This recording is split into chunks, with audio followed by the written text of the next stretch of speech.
Assalamualaikum warahmatullahi wabarakatuh. Kita baca kita sahabat Tabah ni, kitab Tabah kan. Dua tajuk ini kita baca kan. Baca dua tajuk, dakwah Nabi kepada Sayyidina Umar radhiyallahu anhu dan dakwah Nabi kepada Sayyidina Uthman bin Affan radhiyallahu anhu. Kita baca dua tajuk ini. Alhamdulillah, wassalatu wassalamu ala sayyidina Muhammad wa ala alihi wa sahbihi ajmain. Rabbil shrah li sadri wa yassir li amri wa hlul 'uqdatam min lisani yafqahu qawli. Allahumma ahfazna wa shukran lana min ghadain wa khairan min rabbi shrah. Allahumma talna wa shukran lana min ghadain wa khairan min Allahumma talna wa shukran lana min ghadain wa khairan min.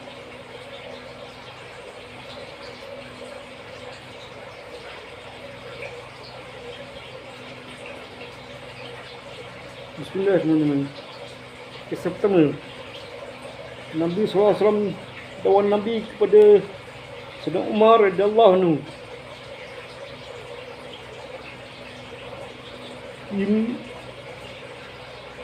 Imam Tabarani rahmatullahi alaihi telah meriwayatkan kepada Sayyidina Abdullah bin Mas'ud radhiyallahu anhu bahawa beliau berkata, Rasulullah SAW telah bersabda, Ya Allah, mantapkanlah Islam sama ada dengan perantara Umar bin Khattab ataupun Abu Jahal bin Hisham. Lalu Allah SWT telah menerima doa baginda SAW untuk Sayyidina Umar radhiyallahu anhu. Maka Allah SWT telah menjadikan Sayyidina Umar radhiyallahu anhu berantara untuk Allah SWT memantapkan Islam dan menentukan bahala-bahala. Imam Tabarani rahmatullahi alaihi meriwayatkan sebuah hadis daripada Sayyidina Sauban radhiyallahu anhu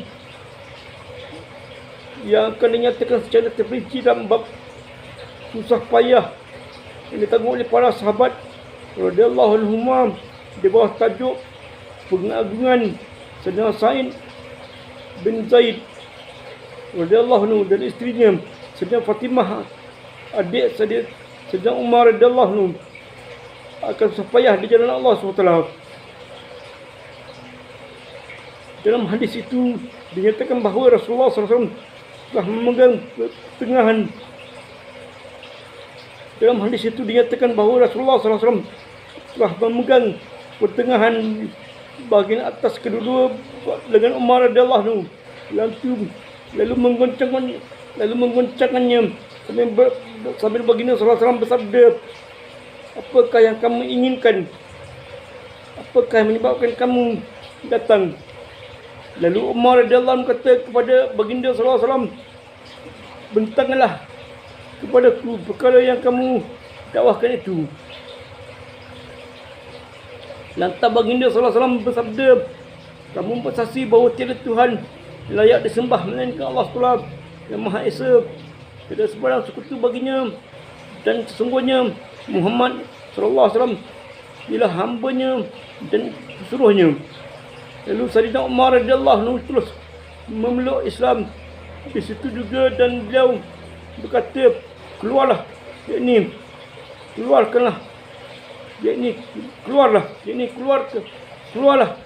kepada orang ramai dan dakwahlah mereka secara terang-terangan. Sayyidina Aslam radhiyallahu anhu kata bahawa Sayyidina Umar radhiyallahu anhu telah berkata kepada kami, apakah kamu suka aku memberitahu kamu permulaan aku menerima Islam? Kami berkata ya. Lantas Sayyidina Umar radhiyallahu anhu kata, aku ialah orang yang paling keras permusuhannya dengan Nabi sallallahu alaihi wasallam. Aku pergi menemui Nabi sallallahu alaihi wasallam di sebuah rumah berhampiran bukit Sofa. Aku duduk di hadapan baginda sallallahu alaihi wasallam. Lalu baginda sallallahu alaihi wasallam memegang bagian depan leher bajuku. Kemudian baginda sallallahu alaihi wasallam bersabda, masuklah ke dalam agama Islam, wahai anak lelaki Khattab. Ya Allah, berilah hidayah kepadanya. Sayyidina Umar radhiyallahu anhu kata, aku pun terus mengucapkan Asyhadu an la ilaha illallah wa asyhadu anna Muhammadar Rasulullah. Sayyidina Umar radhiyallahu anhu kata bahawa Sayyidina Umar radhiyallahu anhu berkata orang-orang Islam telah bertakbir begitu kuat lantaran keislamannya itu sehingga didengarkan di lorong-lorong Mekah. Dakwah Nabi kepada Sayyidina Uthman bin Affan radhiyallahu anhu. Dakwah Nabi sallallahu alaihi wasallam kepada Sayyidina Uthman bin Affan radhiyallahu anhu. Imam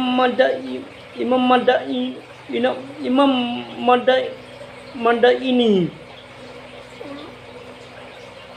rahmatullahi telah meriwayatkan hadis ini daripada Sayyidina Am bin Uthman radhiyallahu anhu bahawa Sayyidina Uthman bin Affan radhiyallahu anhu kata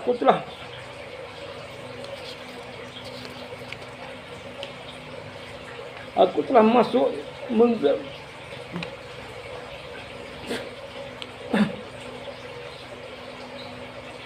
Imam Madaini rahmatullahi telah meriwayatkan hadis ini daripada Sayyidina Amr bin Uthman radhiyallahu anhu bahawa Sayyidina Uthman radhiyallahu anhu kata aku telah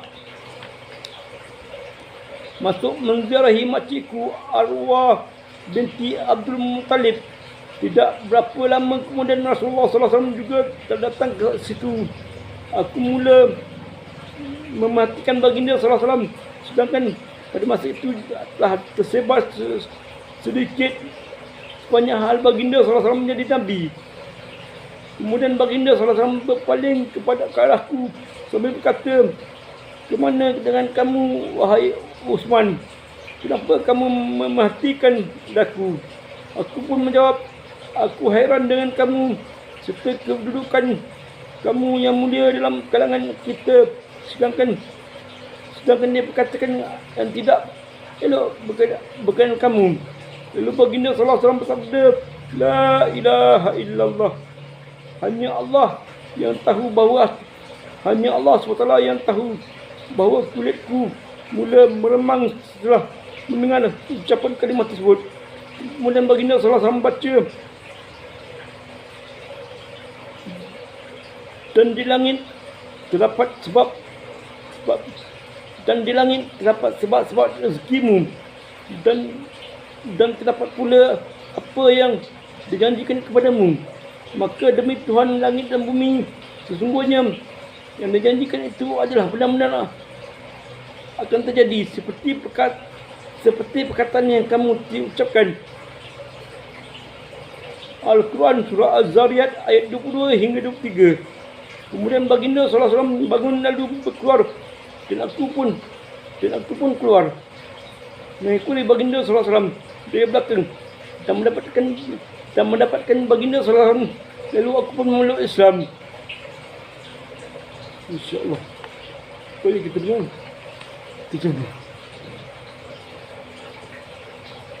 Kita sama-sama ambil iktibar dan amalkan yang sama-sama kena ulai ini. InsyaAllah. Kita tutup dengan tasbih keluar. Wallahu a'lam.